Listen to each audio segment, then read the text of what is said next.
অমল বাবুর বছরে আয় ৭২,২৫০ টাকা। আরফিনা বই লিখে দেখো, অমল বাবুর বছরে আয় কত? ৭২,২৫০ টাকা। বছরে খরচ ৫০,৮৩০ টাকা। খরচ কত? ৫০,৮৩০ টাকা। তার বছরে সঞ্চয় কত? তার বছরে সঞ্চয় কত?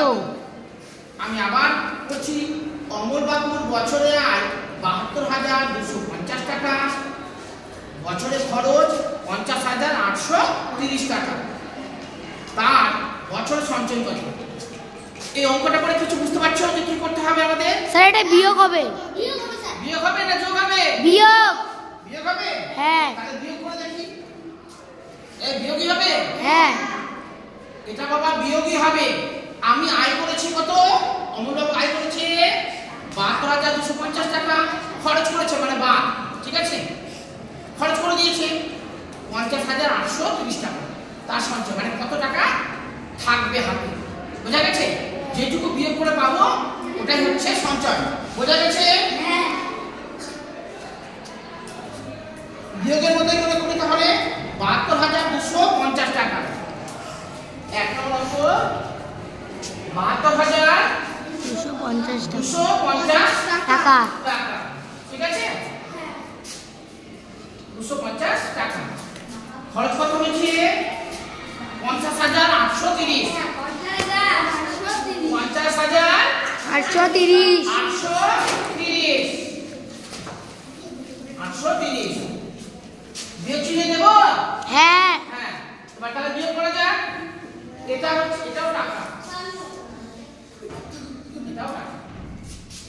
তাহলে শূন্য থেকে শূন্য বাদ দিতে গেলে কত থাকবে? শূন্য। এই শূন্য থাকবে? হ্যাঁ। কি নয় থাকবে? শূন্য। শূন্য থাকবে। তাহলে শূন্য বসাবো? হ্যাঁ। শূন্যই হবে।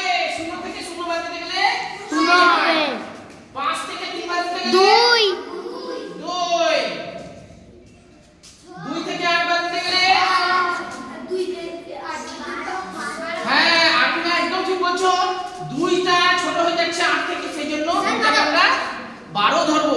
২টাকে আমরা ১২ ধরবো। ১২ থেকে ৮ বাদ দিতে গেলে ৪। তারপরে কি করব?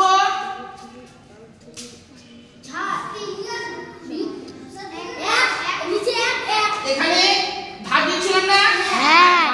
১২ ধরেছিলাম ২টাকে, এই একটা এখানে আনবো। তাহলে ২ থেকে ১ বাদ দিতে গেলে ১। ৭ থেকে ৫ বাদ দিতে গেলে ২। আমার অঙ্ক মিলেছে স্যার, আমার অঙ্ক মিলেছে। আমার অঙ্ক মিলেছে স্যার। তাহলে এটা টাকা লিখে দিই। অঙ্কটা তো তোমরা করলে, আমি তো শুধু লিখলাম। এটা যেহেতু কোশ্চেন অঙ্ক, সেজন্য আমরা কি করব? উত্তর কিন্তু অবশ্যই লিখবো, ঠিক আছে বাবা? হ্যাঁ। উত্তর অবশ্যই লিখতে হবে, নইলে হবে না। তার বছরে সঞ্চয় কত? তার বছরে, হাতে লেখা বোঝা যাচ্ছে বাবা? হ্যাঁ। বছরে সঞ্চয় হবে, তার বছরে সঞ্চয় হবে, সঞ্চয় হবে কত টাকা?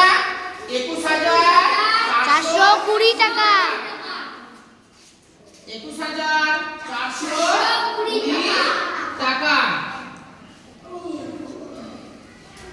এইভাবে কোশ্চেন অঙ্ক যদি থাকে বাবা, তাহলে কিন্তু উত্তরটা আলাদাভাবে লিখতে হবে, বোঝা গেছে? হ্যাঁ।